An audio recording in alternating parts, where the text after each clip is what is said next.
علم کا فائدہ نمبر 5، علم کا فائدہ موت کے بعد بھی ہوتا ہے۔ اللہ کے نبی صلی اللہ علیہ وسلم، اور اس میں غور کریں علم کون سا بیان کیا گیا ہے، انشاءاللہ ہم اس پر گفتگو کریں گے۔ اذا مات الانسان انقطع عنہ عملہ الا من ثلاثہ، جب آدمی مر جاتا ہے تو اس کے عمل کا سلسلہ منقطع ہو جاتا ہے، ہاں مگر 3 چیزیں ہیں۔ کیا؟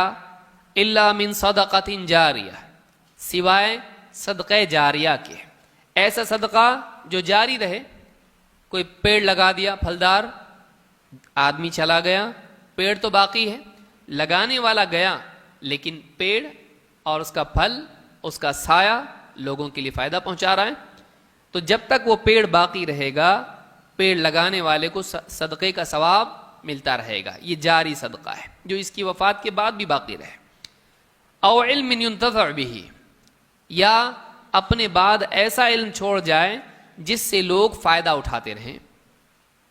یہاں غور کریں، آپ صلی اللہ علیہ وسلم نے یہ نہیں کہا کہ دین کا علم، بلکہ کیا کہا؟ علم ينتفع به۔ کیا اس سے صرف دینی علم مراد ہے؟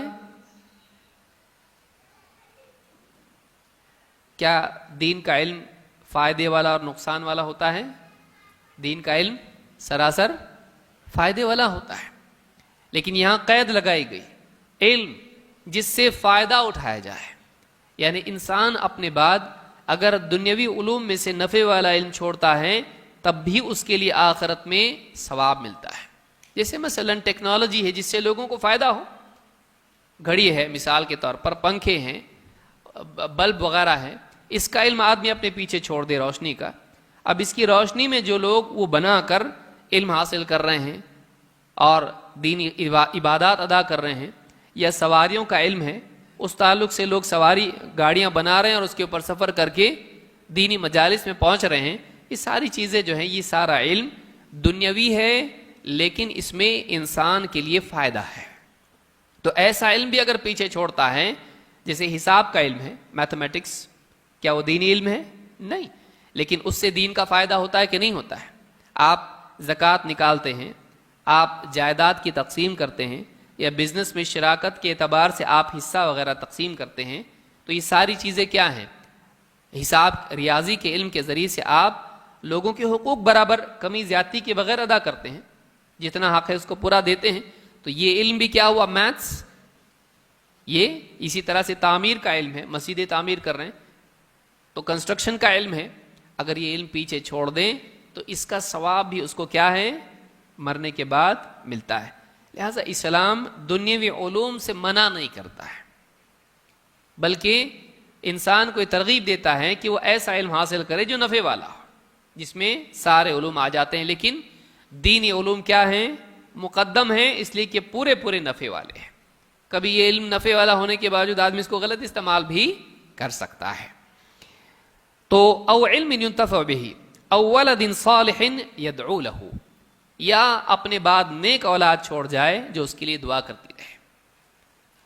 تو اولاد اگر نیک ہو اور دعا کرے تو فائدہ بھی ہوتا ہے۔ نیک کی قید کیوں؟ صرف دعا کیوں نہیں؟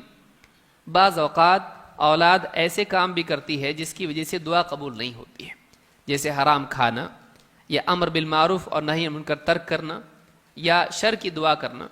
تو ایسی اولاد اگر پیچھے چھوڑتا ہے جو فاسق اور فاجر ہو، جس کی خود اپنی دعا قبول نہیں ہوتی ہے، تو یہ بھی ایک بری بات ہے، بلکہ ماں باپ پر بعض اوقات وبال بنتا ہے اگر ان کی تربیت نہ کریں۔ تو نیک اولاد چھوڑ جائے جو اس کے لیے اس کے بعد دعا کرتی رہے، تو اس کا بھی فائدہ اس کو ہوتا ہے۔ اس کی دعا کا ثواب نہیں، اس کی دعا کا فائدہ ہوتا ہے۔ ہاں اگر اس نے سکھایا ہے تو سکھانے والے کو بھی ثواب ملتا ہے، عمل کرنے والے کا۔ اس حدیث کو امام مسلم نے روایت کیا ہے کتاب الوصیہ میں۔ اس حدیث میں جو اصل بات ہم کو یہاں پر پیش کرنی ہے وہ یہ، او علم ينتفع به، ایسا علم جس سے فائدہ اٹھایا جائے۔ اگر آدمی مر جائے، آپ دیکھیے صحابہ نے نبی اکرم صلی اللہ علیہ وسلم کا علم ہم تک نقل کیا، محدثین نے کتابیں لکھی، فقہاء نے کتابیں لکھی، تفسیر کی کتابیں مفسرین نے لکھی، یا اسی طرح سے دینی علوم کے لیے جو اسباب اور وسیلے والے علوم ہیں وہ علماء نے اس پر کتابیں لکھی۔ آج اس سے ہم فائدہ اٹھا رہے ہیں، امام البخاری کی صحیح بخاری ہو یا ابن کثیر کی تفسیر ابن کثیر ہو یا اسی طرح سے اور علماء کی کتابیں ہوں، آج امت کا ہر طبقہ اس کو پڑھ رہا ہے. اتنے سارے فرقے ہونے کے باوجود بھی وہ لوگ بھی اس کو پڑھ رہے ہیں. کتنا بڑا ثواب ہے یہ. ایک آدمی چھوٹی سی کتاب لکھ دے، 10 صفحے والی بھی ہو، اگر لوگ اس سے اس کے مرنے کے بعد بھی فائدہ اٹھائیں، ان کا سب کا ثواب اس کو ملتا رہے گا. اگر اس کی وجہ سے کوئی آدمی ہدایت پا جائیں اور اس کے ذریعے کئی لوگ ہدایت پائیں، بتائیے کتنا ثواب ہے. آدمی کو چاہیے کہ اب آدمی سوچتا ہے میرے بعد میری اولاد کھائے پیے، ان کے لیے اتنا پیسہ چھوڑ جاؤں، کسی کے آگے ہاتھ نہ پھیلائیں. اچھی بات ہے، لیکن اپنے بعد وہ علم چھوڑ جائیں، یہ سب سے بہتر چیز ہے. چاہے اپنی اولاد کا معاملہ ہو، اپنی اولاد کو دیندار بنا کے جائے، اپنی اولاد کو دین کا علم سکھا کے جائے، وہ اپنی اولاد کو سکھا اور اس طرح سے سلسلہ چلتا رہے. ما تعبدون من بعدی. سلف دیکھیے، انبیاء دیکھیے، اپنی وفات کے وہ کیا کرتے تھے؟ اپنی اولاد کو تلقین کرتے تھے، توحید کی تلقین کرتے تھے. تو نفع والا علم، توحید کا علم اور اتباع سنت کا علم، دین کا علم، قرآن کا اور سنت کا علم، ایک انسان اس کو اپنے بعد چھوڑے. ضروری نہیں کہ آپ کتاب لکھیں. مان لیجیے ایک عالم کی کتاب ہے، آپ نے اس کتاب کو چھپوایا اور آپ نے تقسیم کیا، یہ آپ کے ذریعے سے عام ہو، اس کو ثواب ملے گا، آپ کو بھی ملے گا. کیوں؟ اس کے نشر میں آپ مددگار ہوئے. لہٰذا آپ غور کریں کتنے وسائل ہمارے لیے ہیں جو علم کی بقا اور اس کے دوسروں تک منتقل کرنے کے لیے آج آسانی سے مہیا ہیں، لیکن آدمی سستی کی وجہ سے نہیں کر پاتا ہے. کرنے پہ آتا ہے، بلا تحقیق سب واٹس ایپ پہ عام کرنا شروع کر دیتا ہے. یہ بھی نہیں ہونا چاہیے، یہ بھی ہونا نہیں چاہیے. اللہ کے نبی صلی اللہ علیہ وسلم فرماتے ہیں کفا بالمرء کذبا ان یحدث بکل ما سمع. آدمی کے جھوٹا ہونے کے لیے اتنا ہی کافی ہے کہ وہ ہر سنی سنائی بات کو نقل کرنے لگے، ہر سنی سنائی بات کو بیان کرنے لگے. تو یہ بھی اچھی عادت نہیں ہے کہ آدمی فارورڈ ایکسپرٹ ہو. جو بھی میسج آتا ہے کیا کرتا ہے؟ ان لوگوں کا فائدہ اس میں ہونا چاہیے، سمجھا نہیں سمجھا نشر کر دیا. نہیں، ایسا علم جو نفع والا ہو. ہم کو نہیں سمجھتا اگر تو ہم کس پر اعتماد کریں؟ علماء پر. ان کی طرف سے معتبر علماء سے جو علم آئے اس کو آپ نقل کریں، یہ بہت ضروری ہے.